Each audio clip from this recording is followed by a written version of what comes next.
வணக்கம். தமிழ்நாடு 360 செய்திகள். நாகை மாவட்டம் வேளாங்கண்ணியில் சுனாமி நினைவு அஞ்சலி மற்றும் பேரணி. டிசம்பர் 26 இந்த நாளை அவ்வளவு எளிதாக யாராலும் மறக்க முடியாது. அன்றுதான் ஆழிப்பேரலை என்னும் சுனாமி இந்தியா, இலங்கை உள்ளிட்ட நாடுகளை தாக்கியது. வான் உயரத்துக்கு எழுந்த ராட்சத அலைகள் வாரிச் சுருட்டிச் சென்ற உயிர்கள், சொத்துக்களின் எண்ணிக்கையை சொல்லி மாளாது. பலர் தங்களது உறவுகளை இழந்து மாறாத சோகத்துடன் இன்றும் கண்ணீருடன் வாழ்கிறார்கள். தமிழகத்தில் சுனாமி தாக்கி இன்றுடன் 20 ஆண்டுகள் நிறைவடைந்துவிட்டது. எத்தனை ஆண்டுகளானாலும் சுனாமி தந்தவடு மாறாது. தமிழகத்தில் 10,000க்கும் அதிகமானோர் சுனாமிக்கு பலியானார்கள். காவிரி டெல்டாவின் கடைகோடி மாவட்டமான நாகையில் மட்டுமே 6,000க்கும் மேற்பட்டோர் உயிரிழந்தனர். இந்த நிலையில் சுனாமி தாக்குதலின் 20வது ஆண்டு நினைவு கூறும் வகையில் நினைவு தினம் இன்று தமிழகம் எங்கும் கடலோரப் பகுதிகளில் நினைவு கூறப்பட்டது. அதேபோல் நாகை மாவட்டம் வேளாங்கண்ணியில் சுனாமி நினைவஞ்சலி மற்றும் பேரணி நடைபெற்றது.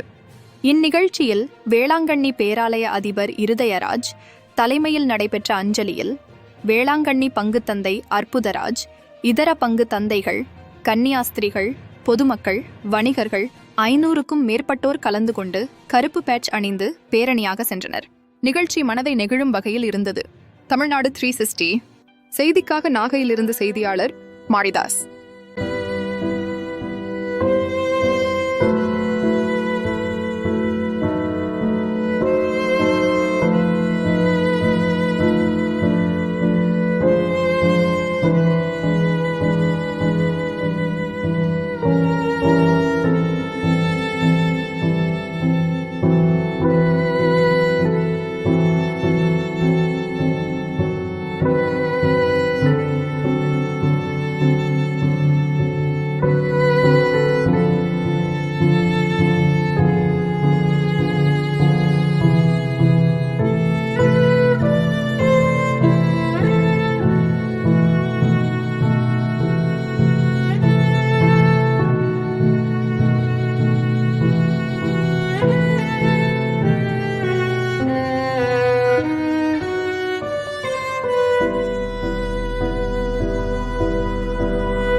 கிறிஸ்துவில் அன்புமிக்க அருமையான சகோதரிகளே, சகோதரர்களே, திருப்பயணிகளே, கடந்த 26/12/2004 ஆண்டு நிகழ்வுற்ற இயற்கை பேரழிவில் இறைவனால் நம்மிடமிருந்து எடுத்துக்கொள்ளப்பட்ட நம் சகோதர சகோதரிகளை நினைவு கூர்ந்து இந்த 20ஆம் ஆண்டு நினைவஞ்சலி அமைதி ஊர்வலத்தை ஏற்பாடு செய்திருக்கின்றோம்.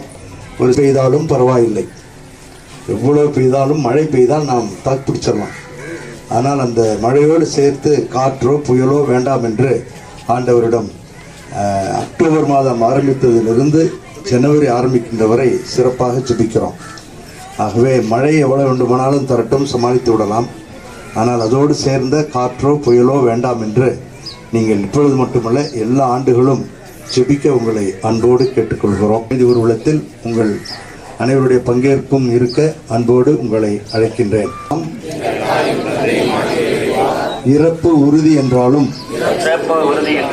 அதை உமது விண்ணக அழைப்பு என்று ஏற்றுக்கொள்ளும் இயற்கை சீற்றத்தால் எங்களிடமிருந்து எடுத்துக்கொள்ளப்பட்ட எங்கள் சகோதர சகோதரிகள்